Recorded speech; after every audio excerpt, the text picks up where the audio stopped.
অর্থপেরা নির্দেশকগুলা ছন্দে ছন্দে শিখে ফেলি। চলো দেখো, এখানে যেগুলো আছে এগুলো সবগুলোই হচ্ছে অর্থপেরা নির্দেশক। তো অর্থপেরা নির্দেশকগুলো শেখার জন্য আমাদের এই ছন্দটা মুখস্থ রাখতে হবে। আমিনা আমেরিকা এলে হাই হ্যালো দেয় আমাকে। আমিনা মানে হলো অ্যালকাইলমূলক, অ্যালকাইলমূলকের সংকেত হচ্ছে বন্ধন CH3।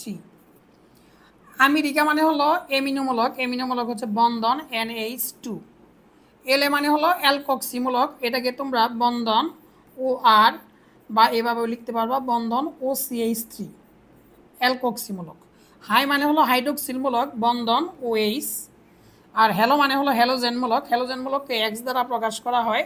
এখানে X বলতে বন্ধন ফ্লোরিন, বন্ধন ক্লোরিন, বন্ধন ব্রোমিন, বন্ধন আয়োডিন এরকম বোঝাবে। আমাকে মানে হলো অ্যামাইডোমূলক, এটাকে বন্ধন NH CO CH3 দ্বারা প্রকাশ করা হয়।